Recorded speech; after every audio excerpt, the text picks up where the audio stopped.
What is up, guys? In today's video, I'm going to be going over what I think is the best loadout right now in Fortnite Zero Build. I made one of these earlier in the season, but we've had some changes to the game since then, with the Red Eye being vaulted and replaced by the MK Alpha, shockwave grenades being unvaulted, and we also got the flare gun back recently. Let me know down in the comments below what your favorite loadout in Zero Build is right now, and if you guys do enjoy this video, find it helpful or informative, remember to give it a like, subscribe if you like to see more, and we'll get right into it. So as far as ARs go, I still think the red dot is the best option. I think as far as being like dominant at long range, the MK is much worse than the red eye, but it's still the best choice we have right now, and it is very, very solid and just it's very good. And it is a lot more versatile than the red eye because of its higher fire rate and hip fire accuracy. So in some ways it's worse than the red eye, in some ways it's better.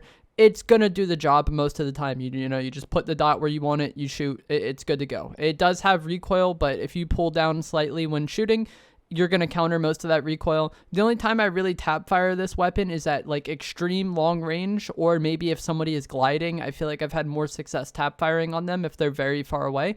But most of the time I just full auto this weapon and it's just fine. It's a very good weapon. I feel like it's probably the most simple weapon we've ever had in the game. You know, you just put the dot where you want it, you hold the fire button, it does damage to the opponent. Cool. It's a fine choice. And like I said, it is more versatile than the red eye, and we might get to that later on in the video. When it comes to shotguns, I think it really comes down to the Havoc pump or the drum. If you get the exotic Maven, it is very good and it's definitely worth considering, but I wouldn't recommend using the base Maven this season. I just like have had the worst experience using the Maven shotgun. Like, anytime I use this weapon, it lets me down. The exotic one is very good because anytime you hit somebody, you get a boosted fire rate, and that makes it able to keep up with the drum shotgun. But I feel like as far as playstyle goes, the Maven is in a weird spot because like the pump is king of like chip damage, and if you play that appropriately, it's very good. The Maven was auto, so it was kind of good for getting in the opponent's face, but now we have the drum shotgun, which is just a better auto shotgun. So I feel like the Maven just sits in a weird middle ground where it's not better than either the pump or the drum at the things they're good at, and it's just for that reason I wouldn't recommend using it unless it's the exotic Maven. I personally prefer the Havoc pump. It's been my favorite shotgun so far this season, but the drum shotgun is still really good and it's really easy to use. You know, with the Havoc pump you have to worry about one, just hitting a perfect shot because the fire rate is not good. It has a smaller reticle, which makes it harder to get a shot, and then you also have the time between shots, whereas like the drum shotty, it has a very big reticle, so it's very easy to at least hit the opponent for some amount of damage, and then you just sit there and hold the shoot button and it keeps shooting. It's very easy to use. So for that reason, I think it's going to be the best option for a lot of players. You know, if you're not very good at the game, you can get a lot of value out of the drum shotty. Whereas with the pump, if you mess up your timing or you miss your shots, you're not going to get very much out of it. So I think it comes down player to player. I think they're both very good. One nice thing about the drum shotty though and the exotic Maven is that you don't really need to have a spray weapon because of the higher fire rates of these because of these shotguns, and that could be beneficial, but we'll get to that later on in the video. If you do choose to carry a spray weapon, I think it really just comes down to preference. I made a video about this last week, but I think there's a lot of choices that are just completely comparable. Like the combat SMG is the best statistically, but it's also the most inconvenient to use. It has a lot of recoil, it has a solid amount of bloom, and it also has very little to no hip fire aim assist if you're a controller player. So if you have god aim, like very good aim, and you're able to control the recoil of the combat SMG just fine, it's probably the best choice. But if you play on controller or you don't have the best recoil control in close range with like your hip fire sense, the combat SMG probably isn't going to be the choice for you. I personally prefer the flapjack rifle. Its fire rate is not the best, but it has very good damage and over 50 headshot damage with the higher rarities, which I'm typically going to get from the vault anyways. And it has very little hipfire bloom for its initial shots. Like if you just sit there and spray it for a long time, the reticle does get really large, but for the first like, I don't know, 8 to 12 shots, it has very little bloom, and that's very good because I'm typically using a pump, so I can pump, swap to my flapjack. It's very accurate. We get some high damage shots in, and then we go back to the pump before the bloom of the flapjack is even a problem. And it also has nice range if you're in a situation where you need to reload your MK, or maybe someone's in a car or they like shockwave away from you while you're spraying them. It like deals with that better than the SMGs, I think. But it really just comes down to preference. If you like using either of the SMGs or the pistol instead of the flapjack, I think that's fine. It's really just up to you. For heals, I think this is the most obvious choice. I think you're definitely going to want the Slurp Juice. I feel like it goes without saying. It's just like the best healing item in the game, and it was last season, and it's just like, it is far and away better than every other choice.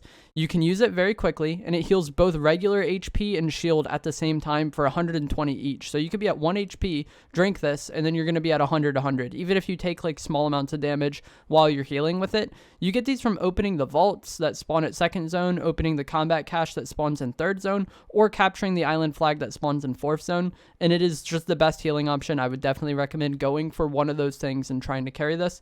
If you're unable to get these, I think the best options like after that are going to be Shieldfish, and then Slap Juice, and then Minis. So for some reason, if you're unable to get slurps, I would carry one of those, or if you're early enough into the game where there hasn't been slurp spawns, that's typically what I go for.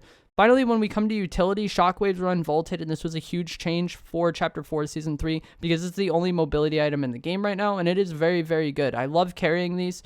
They're good for pushing people when you get them weak. They're good for getting away from fights or resetting a fight if it's not great for you. You can throw your opponent out of bushes, off a high ground, into the storm. There's a lot of different things you can do with shockwaves. The main problem with them is just that they're very inconvenient to get. You only get 2 per spawn. You can carry up to 6, and there's not any NPCs on the map that sell them right now as of the time I'm recording this video. So they're not the most convenient thing to get. If I'm unable to carry shockwaves, or like if I'm unable to find them, then I'll definitely carry porta bunkers. I feel like those are the next best choice in this item slot. And if I'm unable to get either of those things, then maybe I'll carry like extra heals, like Slap Juice for the extra sprint, or the flare gun. But I 100% want either bunkers or shockwaves. If neither of those are in my inventory, I am trying to find one of them. But it's very uncommon that happens because I'm typically going to one of the vaults. So like by the time you open a vault, like you loot your initial location, you go to the vault location, maybe you loot some more there depending on like where you decided to land. And then also once you open the vault, you have a lot of utility that comes out of those chests. You get 2 legendary chests and a normal chest, so that's 5 utility spawns out of those chests. You should be able to get bunkers or shockwaves out of one of them. So what I prefer at this point in time is going to be the MK Alpha, the Havoc Pump Shotgun, the Flapjack Rifle, Slurp Juice, and Shockwaves. So that's my ideal loadout personally.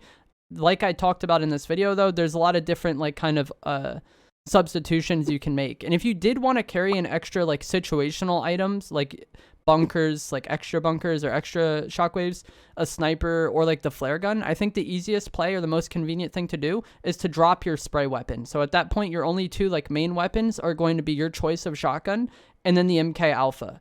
And then like maybe your sniper, your flare gun, your extra bunkers, whatever you're choosing to carry. And I think that can be very good. I think it works best with the drum shotty though. I think you could just run drum shotty, MK Alpha, heavy sniper, shockwaves and heals, and that could be very, very good. Or like bunkers and shockwaves and heals, like, you know, what you want to do.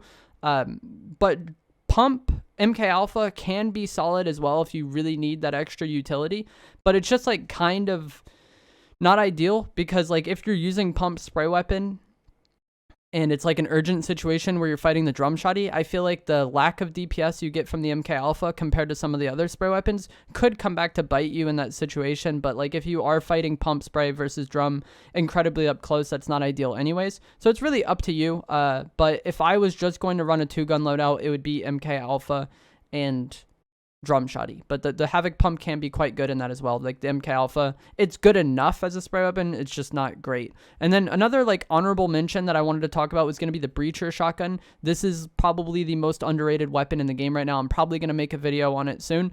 It destroys cover pretty much immediately. It can 1-shot or 2-shot a lot of structures. It'll destroy a team's bunker immediately. And this puts a lot of pressure on the enemy team and leaves them in really tough spots. In team game mode specifically, I think it might be worth carrying this item.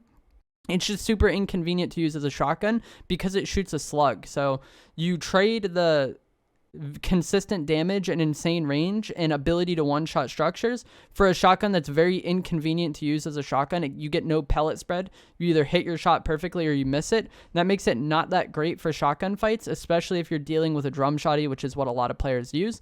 But if you're able to play mid-range with this item, or just like use it to chip cover away from your opponents as your team fries them, it's a very, very good item. Like I said, I'm probably going to make a video about it later on. But that is going to be it for this video. I hope you guys found this helpful or informative. I feel like with the changes they made with the red eye being vaulted and the MK Alpha coming, there's a lot of options that you can use. I feel like this is one of the most open seasons for zero build that we've had so far in terms of being able to like mix and match items and really like fine tune your loadout to your preference. There's few things I feel like that are just like totally worth avoiding. But I hope you guys found this helpful, informative. Give it a like if you did, subscribe if you want to see more, and I'll see you guys in the next one. Thanks for watching.